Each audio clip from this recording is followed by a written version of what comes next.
Hello everyone, Sir Tristan here. Hope you're having a great start of your weekend here, just as I am. I want to bring you the Relic tier list um, for the Spell Brigade, of course. I'm going to just go over real quick what the Relics are, in case you haven't encountered them yet, and kind of just discuss a little bit like why would you take them, right? That's what these lists are all about. So the Relics can be picked up from little chests that you see in the game. You get them, I believe, up to 3 times. Yeah, it even says in the wiki here 3 times. I don't believe you can get more. And you can pick them up like an augment. So they'll show up, you'll see 3 of these guys, you pick one, and you'll have it for the rest of the run. But you'll only get 3 total, right? So it's important to choose wisely. You don't get more of these guys, right? You just get 3 of them, and you get no more. So I think this is a pretty important tier list for understanding how to make the most out of what you get. And also, you'll notice there's an F tier. There's an F tier, importantly, because a couple of these, well, one of them will lose you the game, and it's like F minus tier, okay? One of these is F tier because it does nothing, and the rest are all, they're all going to be relative, right? Um, so let's get it started. They're in alphabetical order, I believe, right now. So let's start with one of these. Academic poll. So, academic poll here. Just wanna these images are a little bit small on my end, so I will just read them off for you guys. Your pickup distance is increased by 20% each time you infuse a spell. So what's an infusion? An infusion is, I believe, every like, 7th level or something like that. You get to put either fire or ice, something like that. So every time you infuse a spell, 20% increase in your pickup range. So this would be the strongest, I believe, the absolute strongest pickup range possible. But if you guys watch my content at all, you're going to realize that pickup range is F tier. It doesn't matter. It's situationally D minus minus tier. Situationally, and maybe I put it in D tier so we have a D tier. It basically does nothing. It might as well do nothing. It might as well not exist. Pickup range is only slightly nice when you pick up the enchantments, and we'll be covering enchantments on a different tier list, but when we pick up the enchantments, they are nice only because it saves you a little bit of running around, and it helps you a little bit in that early game. But once you pick up that base enchantment, you don't need academic pull. Academic pull doesn't do anything. Also, it's hard to get academic pull, right? Because you have to be trying to get it. I only got it because I was doing a bit of a meme build. Um, yeah, so F tier. F tier. It's not the worst. It's not actively bad. So maybe I should put it in D tier. Like it's not gonna ruin your game. I've convinced myself D tier. But if there wasn't the actual F tier, this is F tier. So let's go from that to one that's a lot better here. Blood speed. The less health you have, the more movement speed you have to a maximum of 18. That's this guy right here. Max is 18%. It doesn't say how much health you need to have lost, but it's always significant enough to be good. And how you can see this is, well, a B tier, first of all, and second, just a good little movement speed pickup. I think it's B tier. It might be A. I'll see how this list shapes up here, but it's definitely at least B. And the reason why is that you need that little bit of movement speed at some point. Stacking this with another couple of move speeds will probably be enough for your entire run for all things that you might want to do, dodging, completing objectives. And of course, it kicks in when you've taken damage, and you usually have some chip damage on the higher level difficulties. It's kind of unavoidable. So I'll put Blood Speed in B tier. Next up on the list here, we have Bountiful Quests. Your armor is increased by 10 each time you successfully complete an objective. So you should always be trying to complete your objectives. Generally speaking, the only time you don't is when you're losing. So you would have lost anyways, probably. But when we're talking about going through the game for one round, right? You're just trying to beat it. You're not trying to go eternal, right? This is actually more like a C tier relic.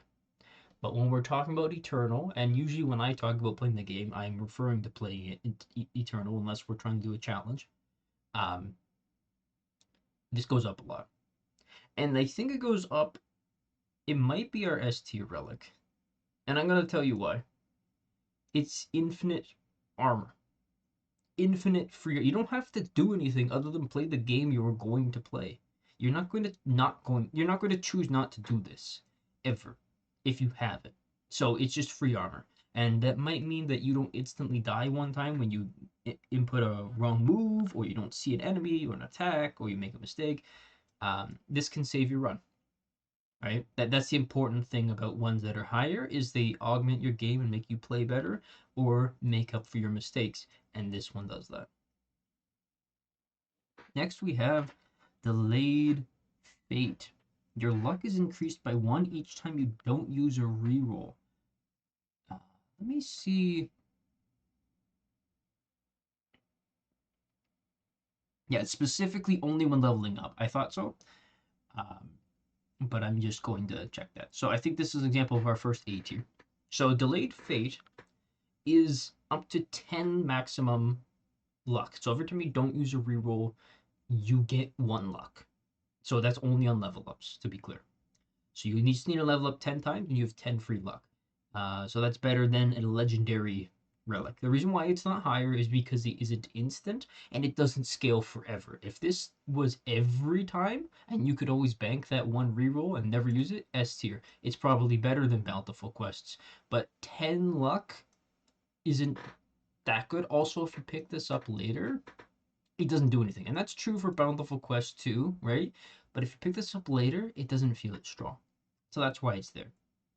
But very, very strong. If you see this in the beginning, pick this up over Bountiful Quests. Hopefully you see this again. Maybe not. I mean, this is so strong. But this can guarantee that you get some good pulls. Pretty much. I mean, it doesn't guarantee it's all luck, but it's important to note. Let's go on to Evasion Mend. I was doing another goofy build, and this is actually insane. This goes way up in my ranking. So in Evasion Mend, and this is going to be a video later. This is going to be a video later. And by the way, it's going into A tier, but it's only A tier because of building around it. Right? It's an A tier build around. When you have enough evasion and you're on the right map, you can just regenerate 75 health just at will, right? But you need to build up to that. So you're probably on your second ascension at least, right? The goal, of course, being having very high evasion, and then you can just tank hits and gain health. Really nice.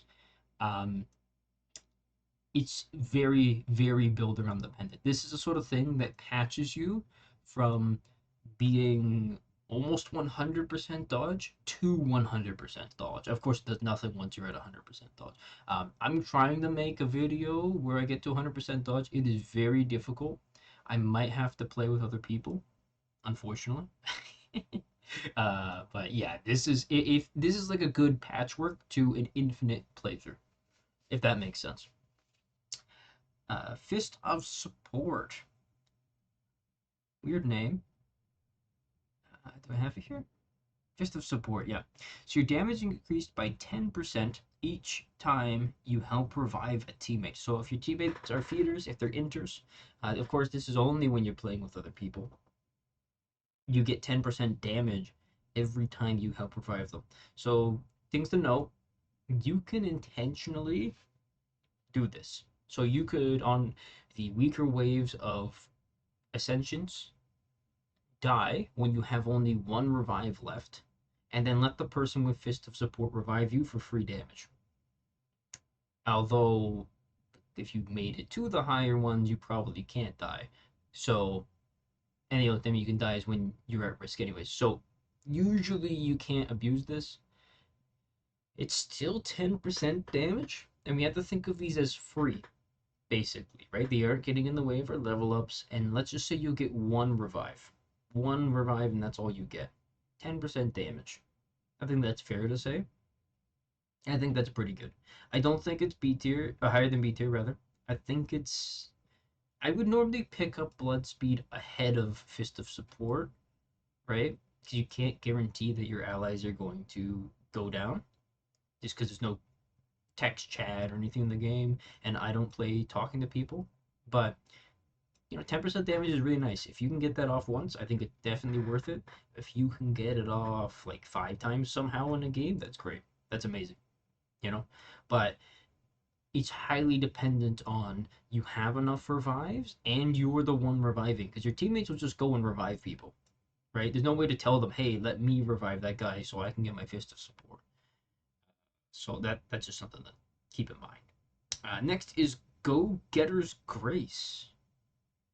Go Getter's Grace. Your revive speed is increased by 33% every time you increase an objective. So if you do a bunch of objectives, instant revive. Wow, that sounds really nice. Um, yeah, but if your teammates are dying, if your teammates are dying,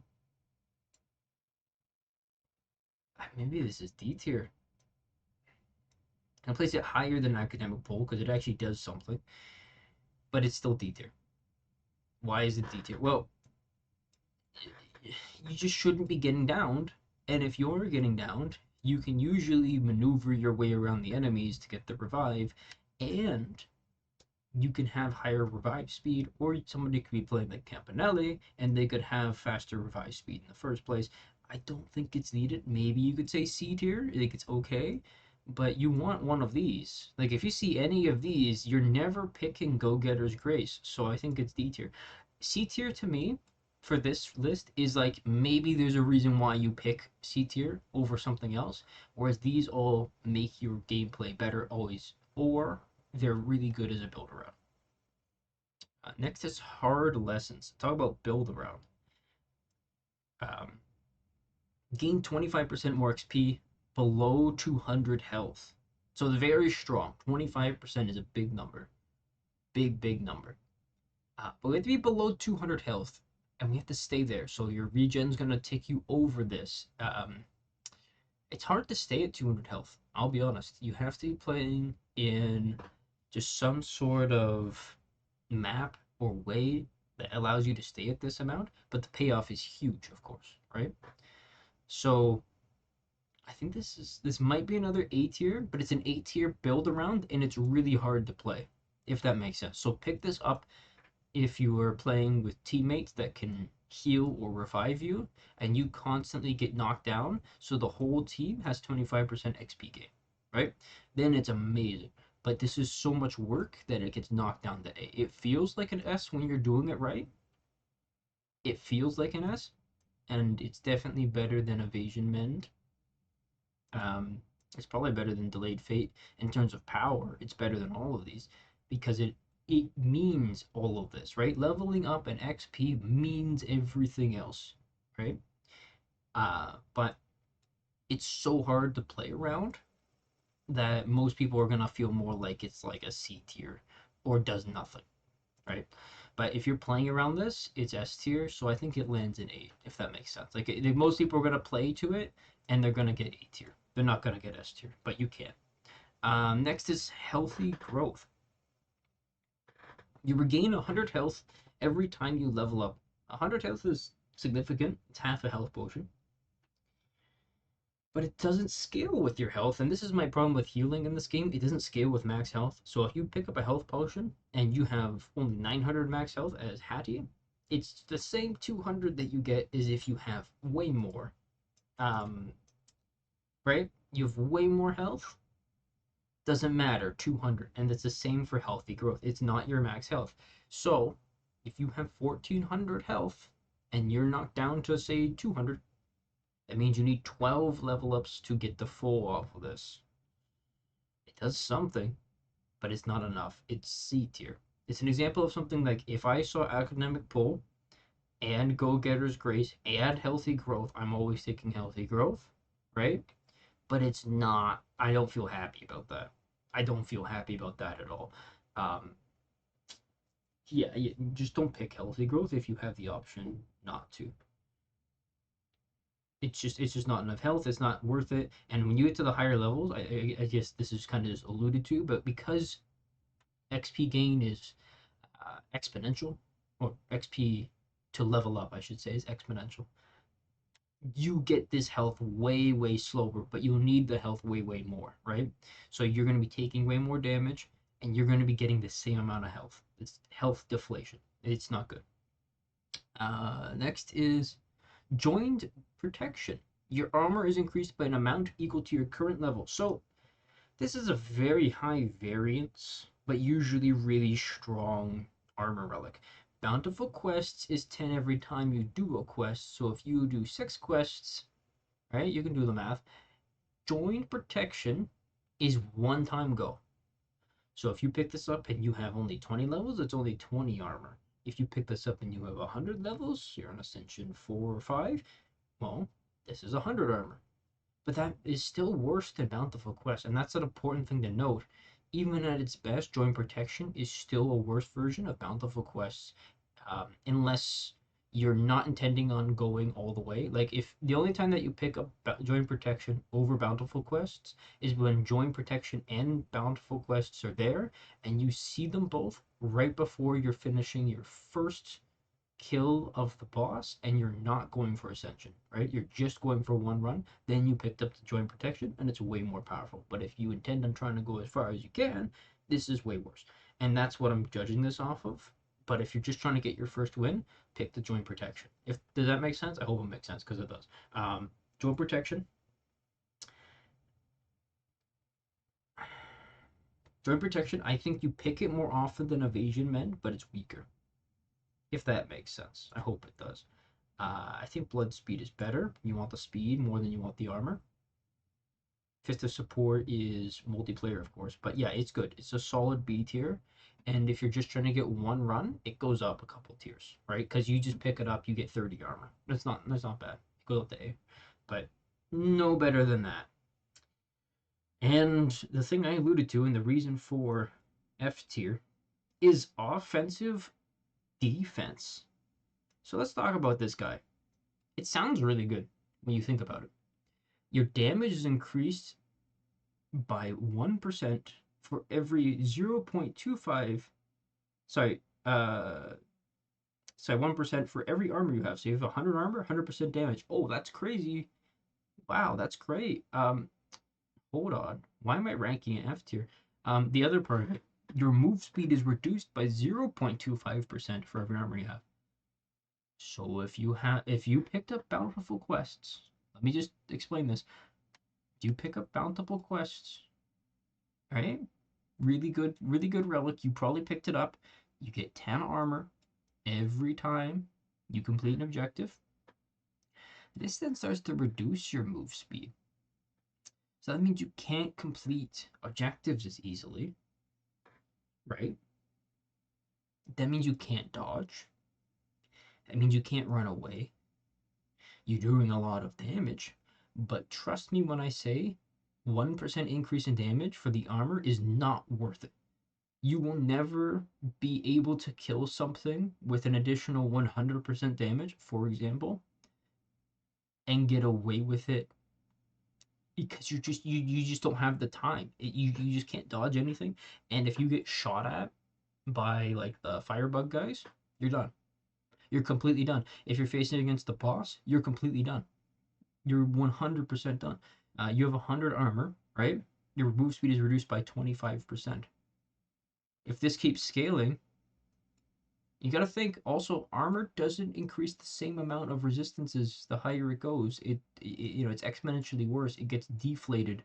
Um, this is so bad. You end up moving like a snail and you die. And then people try to revive you if you're in multiplayer, and you just get swarmed by what was doing after them and you die. This is never good enough. This ends your run. Don't pick this. The only time this is good is if you do a very specific build around, and I don't think that's worth it. Let's go off from our first and only F tier to pacification. Reduce friendly fire, both dealt and received, by 10%. So this is specifically for when you're not on Harmony Pact, which I don't know why, but let's just say you're trying to do a challenge or you just don't like it. 10% reduce? Man, this is so bad I want to put it in F tier. I'm putting it in D just to make a point about offensive defense. But you see, the thing about D is this should really be does nothing tier. Does nothing. Does nothing. Does nothing tier. You know, and doing nothing, right, is worse. It's not as bad as being a failure. Okay? It's not as bad. Doing nothing is not as bad as being a failure. Actively bad. Okay? These are really disappointing. If you see these three, you pick up like you're in a multiplayer game and you go, oh, we don't have Harmony Pack for some reason. So I guess I'm taking Academic Pull. Maybe go get a trace because there's multiple people. Like you never feel good about these. They don't do anything. I'm gonna move on, but like, wow, that's painful. Power of Friendship. This is another C tier, I think. Uh, Power of Friendship. I can't. I read this. Yeah. Oh, it's 12%. Ooh. Does that make it better? Maybe that makes it better. Maybe that makes it B tier. This is specifically for if you have allies, right? I think that's better than Joint Protection. Because it is 12. So how does it work? Power of Friendship, your damage is increased by 12% for each nearby teammate. I don't know how close they need to be. I'm going to look on the wiki here. Does it say? Doesn't say how close they need to be. I assume they need to be moderate, like on the screen. I hope that's what it means. If this isn't on the, where'd it go? Power of Friendship. Oh, I put healthy growth. Whoa, whoa, whoa, whoa. That's not mixed with the tier list here. If it doesn't mean on the screen and it just means like a very tiny distance away, because there's no visual indication of how close you need to be, so I have no idea. But let's just say they just need to be on the screen or halfway across the screen. Maybe it's lower B. If it's just anywhere on the screen, then it's where I put it. If it's really close, it goes down to C tier. And but you got to think, you have three people, 36% damage is really nice, right? Is that better than Fist of Support? Maybe not. Maybe I need to put Fist of Support higher than Joint Protection. Maybe I need to change that up. I'm going to put it here because Fist of Support has, but this is higher base. I'll put it like this, and I'm just going to assume that it just means on your screen. If it doesn't, C tier. Just because it is a potential for damage, but it's just not powerful. Okay, next we have Savior Focus. Savior Focus. Your crit damage is increased by 25% each time you help revive a teammate. So we had the fists. The fist is 10, right? This is 25.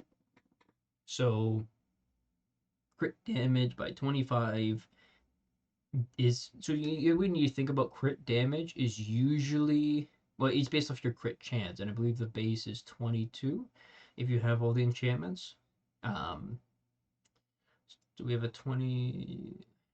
I'm not going to do the math on it right now, but basically, this is better than Fist of Support. It's better than Power of Friendship. It might even, is it better than Blood Speed? Maybe we need to move some of these down. I think Joint Protection, Fist of Support, maybe those need to go down. But this is, yeah, this is pretty good. It's more damage. And that's the only reason why it's higher, is because it's usually more damage. If you get this, something I found out recently, and this will be in a future video, this affects your fire damage. So critting affects fire damage. So if you do this, take fire. Last and probably one of the least is sudden revival. Your revive speed is increased by 20% each time you help revive a teammate. Okay, so yeah, this is just in here with the does nothing tier. Really, like you revive people so that you can revive people faster. what I would like to see on something like this is maybe like for this one, and is it this one? Can't read this from here. Go getters. Yeah, for these two revivers, make it so that our revive comes back faster, right? So like a little when we hit zero, right? When we hit zero and we have to wait for it to come back, make these guys give us our revive back to go back to one faster instead of making us take people back faster. Then these jump up a lot because they just basically mean that you can live forever if you get them going. But as it stands, they do nothing. So that's the tier list for today. Thanks everyone for watching. A bit short of a tier list. Hopefully this helps you win some games. Keep in mind, again, like I said, offensive defense is trash. Everything that does nothing is okay because it does nothing. Everything above that will help you win the game to some extent. And the further up it is, the better it is. Hope that helps some of you guys out. Remember to like, subscribe, watch all my videos, right? And leave a comment. Tell me what you think. See ya.